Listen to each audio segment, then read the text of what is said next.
안녕하세요. 경제주니어 스터디 경주스터디입니다. 이번 영상은 미국 저성장의 늪에 대해서 이야기하고자 합니다. 저번 영상에서 제가 미국의 부채 사이클에 대해서 이야기했었는데요. 미국의 디플레이션 요인 중 가장 큰 것이 부채다. 그렇게 말씀드렸었죠.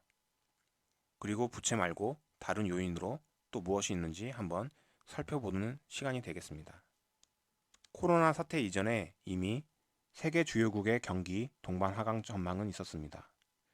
보시면 중국, 미국, 유럽, 일본과 같은 선진국들은 이미 전년 대비 GDP 성장률은 낮아지고 있었죠. 가장 큰 이유는 부채고요.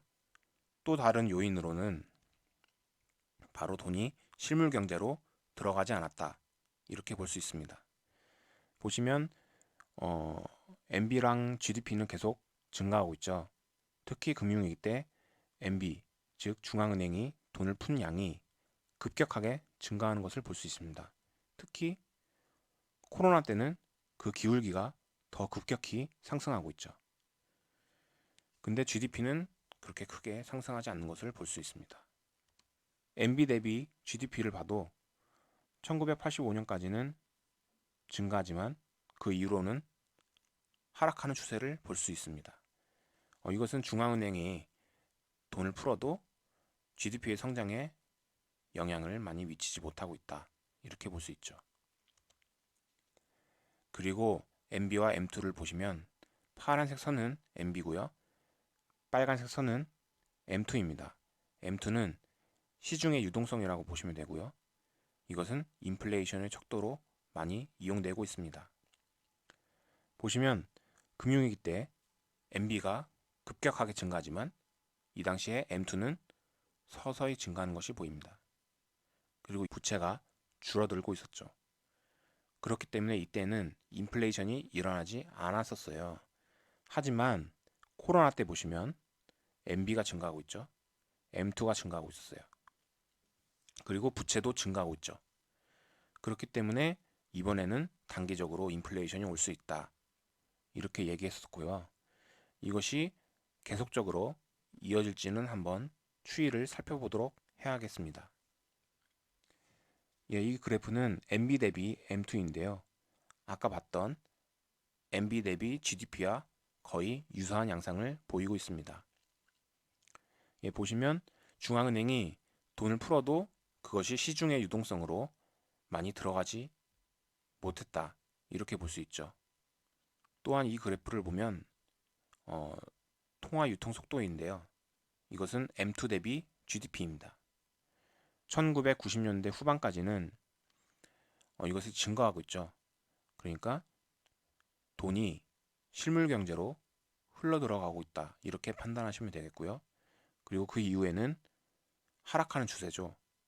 돈이 실물 경제로 들어가지 않고 이것이 금융 자산으로 들어가고 있다. 이렇게 해석할 수가 있습니다. 그렇기 때문에 부의 양극화가 일어나고요. 이것이 또 다른 디플레이션 요인이 될 수 있죠. 그리고 기업들도 투자를 많이 안 하고 있어요. GDP 대비 기업의 투자를 보시면 1980년대까지는 이것이 급격하게 상승하는 것이 보입니다. 그리고 그 이후로는 거의 횡보하고 있죠. 그러니까 1980년대 이후로는 기업들이 투자를 많이 늘리지 않고 있다. 이렇게 볼 수가 있습니다. 자, 디플레이션 요인으로 미국의 인구 고령화를 들 수가 있습니다. 보시면 계속해서 미국이 고령화가 진행되고 있는 것을 확인할 수가 있죠. 또 다른 디플레이션 요인으로는 이제 노동 인구를 볼 수 있습니다. 보시면 2000년까지는 거의 증가하고 있지만 그 이후로는 하락하는 추세죠. 노동 인구가 줄어든다는 것은 그만큼 소비와 생산을 할 인구가 줄어든다고 볼 수가 있죠. 그렇기 때문에 이것이 디플레이션 요인이 될 수 있습니다. 마지막으로 좀비 기업이 바로 디플레이션의 요인이 될 수 있죠. 보시면 빨간색 선은 전체 기업 중에 좀비 기업이 차지하는 비율이고요. 파란색 선은 좀비 기업으로 남을 확률입니다. 좀비 기업이 뭐냐면은 어, 기업 활동을 하면서 영업이익이 생기죠. 그리고 부채도 생기겠죠.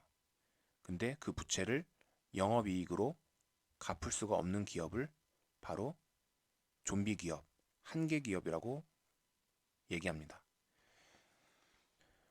좀비 기업은 1985년 약 5%에서 2015년 이후로는 지금 15%까지 늘어났죠. 그리고 좀비 기업으로 남을 확률이 1985년에는 약 70%도 안 됐었는데 2015년 이후로는 거의 90%까지 다가왔습니다. 즉, 좀비 기업이 계속 좀비 기업으로 남는다. 그 얘기죠. 파란색 선은 기업의 세후 이익입니다. 2010년 이후로 기업의 세후 이익은 거의 횡보하는 것이 보이는데요. 이 이유 중에 하나가 바로 좀비 기업이 늘어나는 것으로 볼 수가 있죠. 그러니까 좀비 기업이 늘어나니까 기업의 이익도 그렇게 크게 증가하지 않고 있습니다. 이번 영상은 여기서 마치겠습니다. 경주 스터디를 시청하시는 분들과 같이 공부해서 더 넓은 시야를 가지고 발전하는 계기가 되었으면 합니다. 감사합니다.